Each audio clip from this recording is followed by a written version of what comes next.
Welcome to life horoscope. நான் உங்கள் Shankar Narayan. April மாத ராசி பலனை டீட்டெயிலாக பார்க்கலாம். இந்த வீடியோட எண்டில் நிறைய பேர் கேட்டிருந்த ஒரு ஜென்ரல் கொஷின், வாக்கிய பஞ்சாங்கமா திருக்கணித பஞ்சாங்கமா, நம்ம எப்படி சனி பெயர்ச்சியை ஃபாலோ பண்ணோம், டீட்டெயிலாக அதை பற்றின ஒரு கிளாரிட்டியை வீடியோட எண்டில் கொடுத்துட்றேன், எல்லோரும் பாருங்கள்.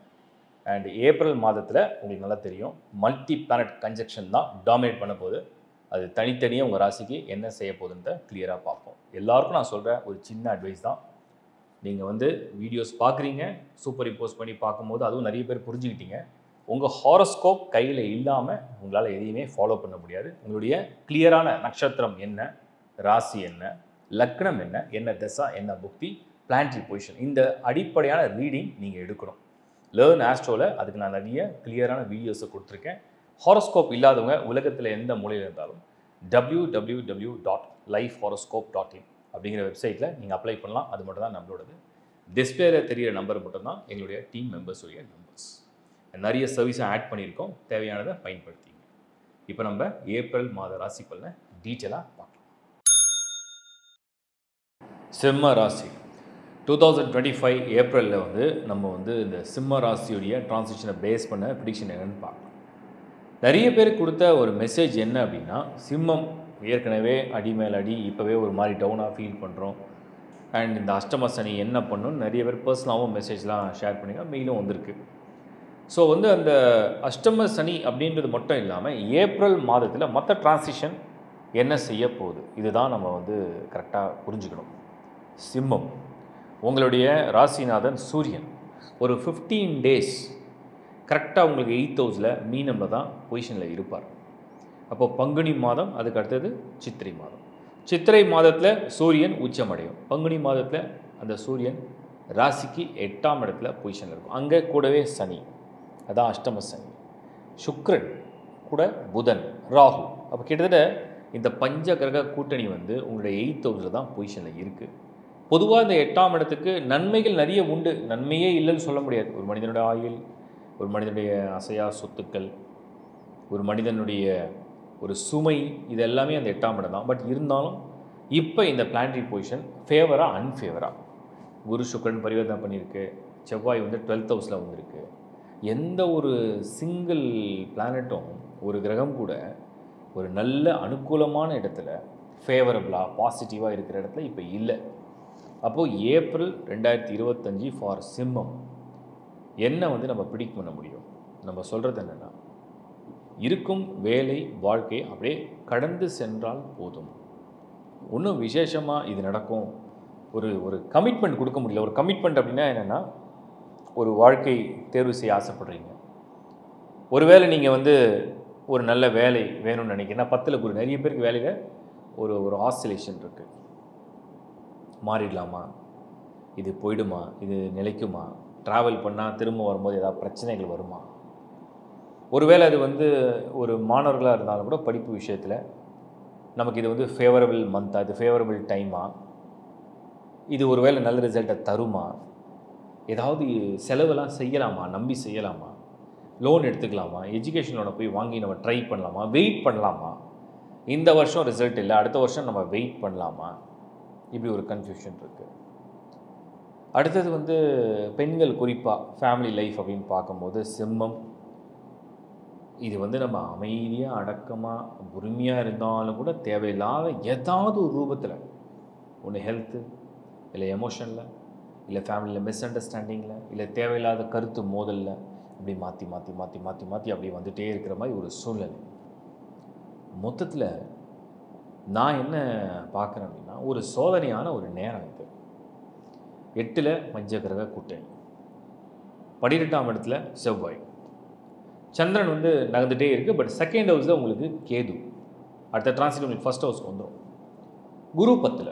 இப்போது ஸ்தான பலம் கொண்ட ஏதாவது ஒன்று இருந்தால் தான் உங்களுக்கு ஒரு சப்போர்ட் கொடுக்கும். பட் ஒரே ஒரு நல்ல விஷயம், 14th ஆஃப் ஏப்ரல் அந்த தமிழ் புத்தாண்டு, இது சித்திரை மாதம். தமிழ் வருடங்கள் மொத்தம் 60, அதில் இப்போ ஒரு வருடம் வரும். அந்த வருடம் தான் இந்த சூரியன் உச்சமடையும். அந்த சூரியன் உச்சமடைகிறதுலேருந்து என்னென்னா, உங்களை காப்பாற்றுற ஒரு வழி கிடைக்கும். உங்களுக்கு ஏதோ ஒரு வகையில் ஒரு பவர், ஒரு ஸ்ட்ரென்த், ஒரு காப்பாற்றுற ஒரு வழி கிடைக்கும். அது 14th of April இருந்து. அதுக்கப்புறம் உங்களுக்கு எப்படியும் அது 9th house, அப்புறம் 10, அப்புறம் 11 அப்படியே ஓரளவுக்கு பொசிஷனிங் அதோடைய மூமெண்ட்ஸ் எல்லாம் கொஞ்சம் பாசிட்டிவாக தான் இருக்குது. பட் இந்த 8ஆம் இடத்துல உள்ள கோள்கள் ஏப்ரல் மாதம் முழுக்க இருக்கான்னு கேட்டிங்கன்னா, சூரியனை தவிர மற்ற எல்லாருமே அங்கேயே தான் இருப்பாங்க. இப்போ சுக்கிரன்னா மணி, புதன் வந்து உங்களுக்கு நாலேஜ், சனி வந்து உங்களுடைய கர்மா, உங்களுடைய ஃபேட், நீங்கள் எடுக்கிற மூவ், உங்களுடைய அடுத்தடுத்த நகர்வு, ராகு உங்களுடைய லக், கேது 2nd ஹவுஸில் உங்களுக்கு வந்து பிளாக்ஸ் அண்ட் அப்டக்கிள்ஸ், 12th ஹவுஸில் செவ்வாய், அது வந்து உங்களுடைய கரேஜ் அண்ட் கான்ஃபிடன்ஸ் ப்ளஸ் உங்களுடைய ரிலேஷன்ஷிப் ப்ளஸ் உங்களுடைய mother and father health. So ஓவராலாக சிம்ம ராசி அல்லது சிம்ம லக்னத்தை சேர்ந்தவங்க எதிலும் தேவை கூடுதல் கவனம், எதிலும் தேவை கூடுதல் விழிப்புணர்வு, ஒரு அமைதியான ஒரு போக்கு. ஒருவேளை இதெல்லாம் நீங்கள் நிறைய பேர் எங்களுக்கு கேட்டாங்க, இது எல்லாருக்கும் இப்படி தான் நடக்குமா? சிம்மம் நீங்கள் ஒரு மாதிரி சொல்கிறதே ஒரு மாதிரி ஒரு பேட் மூடாக இருக்குது, டவுன் ஆகிறோம், பட் இது எப்படி ஹவு டு ஓவர் கம், இது எல்லாருக்கும் நடக்குமா அப்படின்னு கேட்டு நான் ஒரு மெசேஜ் சொன்னேன். உங்கள் பேர்த் சார்ட் ஒரு வேளை ரொம்ப நல்லா இருக்குது, அதில் நல்ல தசாபுதி காலங்கள் நடந்து, அதில் உங்கள் லக்னமோ ராசியோ சிம்மம் இல்லாமல் வெறும் ஒரு விஷயந்தான் சிம்மத்தில் இருக்குது, இன்னொன்று வேறு ஒன்றா இருக்குது அப்படின்ற பட்சத்தில் ஒருவேளை உங்கள் பேர்த் சார்ட்டில் பிளானட்டரி பொசிஷன்லாம் சூப்பராக இருந்ததுன்னா அப்போ இதோடைய தாக்கம், இதோடைய பாதிப்பு பெரிய அளவில் இல்லை அப்படிங்கிறத நான் சொல்ல வரேன். ஸோ நம்ம எப்படி வந்து சிம்மத்தை வந்து நம்ம வந்து இப்போ எடுத்துக்கணும் அப்படின்னா, ராசி சிம்மம், நட்சத்திரம் என்ன, மகம் பூரம் உத்திரம் 1வது பாதம், இதில் வந்தால் நட்சத்திரம் அந்த சிம்மத்துக்குள்ளே வந்துடும். ஸோ நட்சத்திரம் என்ன, உங்கள் ஜனன ஜாதகத்தில் லக்கணம் என்ன, அதோடைய பிளானட்டரி பொசிஷன் என்ன, அதோடைய கேந்திர கோண ஸ்தானங்கள் எப்படி இருக்குது, அந்த ஹாரோஸ்கோப்பில் ஏதாவது பேட் காம்பினேஷன் லைக் ஒரு மேல்ஃபிக் ரிசல்ட்ஸ் கொடுக்குற மாதிரி ஏதாவது ஒரு நெகட்டிவ் கன்ஜெக்ஷன்ஸ் இருக்கா, ஒரு கூட்டணி இருக்கா, அடுத்தது தசாபுத்தி என்ன, இதை பேஸ் பண்ணி தான் இந்த சிம்மம் அடுத்த நகர்வு. ஸோ அதை கரெக்டாக செக் பண்ணி சிம்மம் ஏப்ரல் மாதம் 2025 கடந்து வாங்க. மே மாதம் ஆல்மோஸ்ட் எல்லா கிரகமும் நகர்ந்துடும். ஈவன் ராகு, வெறும் சனி மட்டும் தான் இருக்கும், அதை சமாளிச்சிடலாம். இப்போ நீங்கள் பார்த்தது ஒரு பொது பலன். இந்த பொது பலன் அப்படிங்கிறது இண்டிவிஜுவலாக ஒரு ராசிக்கும் நான் வந்து அனலைசிஸ்லாம் பண்ணி அதுக்கு ஒரு ப்ரிப்ரேஷனாக தான் நான் கொடுத்துருக்கேன். இது வந்து அக்யூரேட்டாக நிறைய பேர் மெசேஜ்லாம் நான் பார்த்துட்டு தான் இருக்கேன்.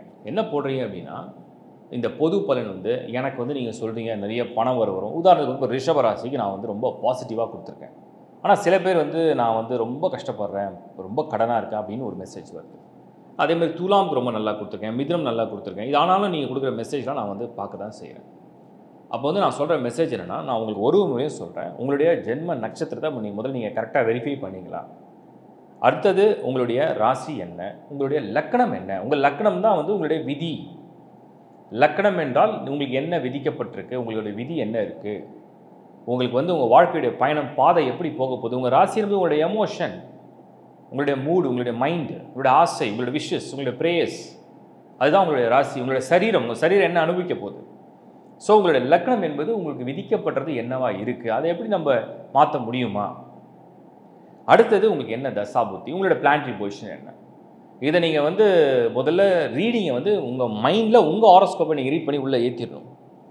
உங்கள் மைண்டில் வந்து உங்களுடைய ஹாரோஸ்கோப்பில் உள்ள அந்த பிளானட்டரி பொசிஷன் வந்து எந்தெந்த பிளானட் எந்த ஹவுஸில் இருக்குது, கன்ஜெக்ஷனாக இருக்கா, பார்வையில் இருக்கா, ஸோ எப்படி பொசிஷன் எடுத்திருக்கு, வக்கரம் அடிச்சிருக்கா, நீச்சமாக இருக்கா, உச்சமாக இருக்கா, இல்லை வந்து உங்களுக்கு வந்து ஆட்சி பலத்தோடு இருக்கா, ஏதாவது யோகத்தோடு இருக்கா, இல்லை தோஷத்தோடு இருக்கா, அதை வந்து நீங்கள் ரீட் பண்ணி ஃபிக்ஸ் பண்ணிட்டீங்கன்னா தான் நீங்கள் ஒரு டிரான்சிட்டையும் அப்சர்வ் பண்ண முடியும். இது ஒன்று. ரெண்டாவது, உங்கள் லக்னம், ராசி, நட்சத்திரம், தசா, புத்தி, பிளானட்டரி பொசிஷன் இதெல்லாம் கம்பைன் பண்ணி தான் நீங்கள் இந்த ப்ரிடிக்ஷனை ஃபாலோ பண்ணணும். நான் அதுக்கு தான் ஒரு முறை சொல்லுவேன், ஒரு ராசி என்ற பலன் நான் சொல்லும் போது அது ஒரு வார்த்தை. உங்கள் லக்னமாக இருந்தால் அதையும் நீங்கள் சேர்த்து பார்க்கலாம். 2 வீடியோவை நீங்கள் பார்க்க, each and every one 2 video பார்க்குற மாதிரி வரும். ஒன்று வந்து உங்கள் ராசிக்காகவும் ஒன்று உங்கள் லக்னத்துக்காகவும் பார்த்து அதை நீங்கள் வந்து கம்பைன் பண்ணிங்கன்னா உங்கள் பேர்த் சார்ட்டு தான் நான் வந்து லைஃப் ஹாரோஸ்கோப்.inல போய் நீங்கள் ஹாரோஸ்கோப்பை அப்ளை பண்ணி எடுத்துக்க முடியும்னு சொல்கிறேன். உலகத்தில் எந்த முள்ளாக நீங்கள் அப்ளை பண்ணலாம். இது ஒரு சாஃப்ட் காப்பி தான், உங்களுக்கு ஆன்லைன்லேயே வந்துடும். இது ஒன்று. அடுத்து வந்து நிறைய பேர் வந்து நீங்கள் கமெண்ட்ஸ் போடுறீங்க. போடும்போது நீங்கள் வந்து உங்களுடைய personal data or personal question போட்டிங்கன்னா என்னால் ஒரு ஹாரோஸ்கோப்பை ரீட் பண்ணாமல் அதை பற்றி ப்ரிடிக்ஷன் தர முடியாது. ஏன்னா நீங்கள் நிறைய பேருக்கு ஒரு பொதுவாக ஒரு விஷயத்தை கேட்டிங்கன்னா அதுக்கு வந்து நான் அந்த கமெண்ட்ஸை பார்த்தேன்னா அடுத்த வீட்டில் அதை ஆட் பண்ணி தான் கொடுக்க ஆரம்பிச்சிடும். ஒரு ஜென்ரலாக ஒரு விஷயத்தை நீங்கள் கேட்குறீங்க. இப்போ நிறைய பேர் காம்போ கேட்டிங்க, நான் காம்போ பண்ணி கொடுத்தேன். எல்லா பிளானட்டோட காம்போ கேட்டிங்க காம்போ பண்ணி கொடுத்தோம். அதுக்கப்புறம் வந்து இந்த வருஷத்துடைய காம்போ கேட்டிங்க அதையும் நம்ம வந்து பண்ணி கொடுத்தோம். சனி பெயர்ச்சியுடைய காம்போ ஒன்று கேட்டிங்க அதையும் ப்ரிப்பேர் பண்ணி கொடுத்தோம். ஏன்னா இது எப்படி இருக்குன்னா 12 ராசி, அதில் வந்து 9 பிளானட்ஸ், அதில் ஈச் அண்ட் எவ்ரி ராசிக்கு நான் வந்து காம்பினேஷன் வந்து 12 லக்னா. ஒரு ராசி எடுத்தேன்னா அதுக்கு வந்து 12 லக்னாவை நான் கம்பைன் பண்ணி அதுக்கு 9 பிளானட்ஸை பொசிஷன் எடுத்து அதை நான் ப்ரிடிக்ஷன் கொடுத்து அடுத்த ராசி மாறும்போது மறுபடியும் 12 லக்னா வேறு மாதிரி மாறும், மறுபடியும் 9 பிளானட்டோட பொசிஷனை மாறும். இதை பெரிய ப்ரிப்பரேஷன் பண்ணி தான் நான் கொடுக்குறேன். அந்த மாதிரி நீங்கள் ஒரு கண்டென்ட் கொடுக்குறீங்க, இல்லை ஒரு மெசேஜ் கொடுங்க, நான் கண்டிப்பாக பண்ணுவேன். பட் ஆனால் நீங்கள் வந்து உங்கள் பர்சனல் டேட்டா வந்து ஜஸ்ட் நீங்கள் ஒரு வரியாக எழுதுறீங்க. ஆனால் அதுக்கு என்னால் எப்படி ஆன்சர் கொடுக்க முடியும்? என் நிலைமையிலேருந்து நீங்கள் யோசிங்க. நான் அதை படிக்கிறேன், ஆனால் என்னால் வந்து அதுக்கு ஆன்சர் கொடுங்க. ஏன்னா உங்கள் சார்ட் என்னென்னு எனக்கு தெரியாது. அப்புறம் டேட்டா பற்றிலாம் போட்டுறீங்க. அதெல்லாம் வந்து 1 to 1 வெரிஃபை பண்ணி பார்க்கும்போது தான் புரியும். இது 2வது கிளாரிட்டி. 3வது, இந்த சனி பெயர்ச்சி பற்றி நிறைய பேர் வந்து கமெண்ட்ஸ் போட்டிங்க. இது வந்து வாக்கிய பஞ்சாங்கம். ஒரு சிலர் வாக்கிய பஞ்சாங்கப்படி கோயிலில் வந்து திருநள்ளாறில் வந்து 2026 தானே சொல்கிறாங்க, நீங்கள் 25 சொல்லி எது உண்மை அப்படின்னு நீங்கள் கேட்குறீங்க. நம்மளுடைய முன்னோர்கள் அவங்களுடைய வாக்கு பலிதன், நம்மளுடைய முன்னோர்களுடைய வாக்கு பலிதன், அவங்க வந்து பல நூற்றாண்டு காலமாக ஒரு பஞ்சாங்கத்தை வந்து பின்பற்றக்கூடிய முறையை வந்து கையாளுறாங்க. அதுதான் வந்து வாக்கிய பஞ்சாங்கம். அது பாம்பு பஞ்சாங்கம்னு சொல்லுவோம், வாக்கிய பஞ்சாங்கம். அவங்க வந்து திருக்கோயிலுடைய விதிமுறைகளுக்கு உட்பட்டு அங்கே இருக்கக்கூடிய தெய்வங்களுக்கு பூஜை செய்வதற்காக அந்த வாக்கிய பஞ்சாங்கத்தை பின்பற்றுறாங்க. அது அவங்களுடைய மரபு.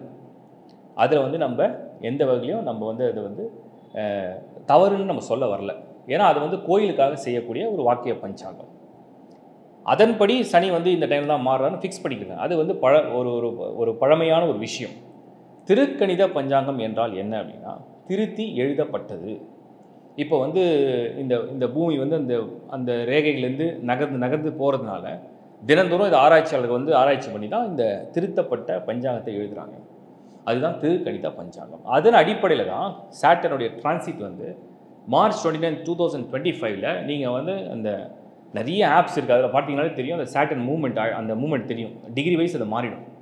இப்போ வந்து 7 கோள்கள் ஒரே லைனில் நின்றுது, 8 கோள்கள் ஒரே லைன் நின்றுது. இதெல்லாம் எப்படி கண்டுபிடிக்கும்? நம்ம வந்து இதெல்லாம் வந்து சூப்பர் ஆப்பை பேஸ் பண்ணி தான் நம்ம பண்ணுறோம். ஸோ அதன் அடிப்படையில் இந்த சாட்டர்னோட டிரான்சிட்டை வந்து நம்ம ப்ரிடிக்ஷனுக்குனா அது உண்மையிலே நகருதா இல்லையான்னு எப்படி கன்ஃபர்மேஷன், அது ப்ரிடிக்ஷனுக்கு வேணும்.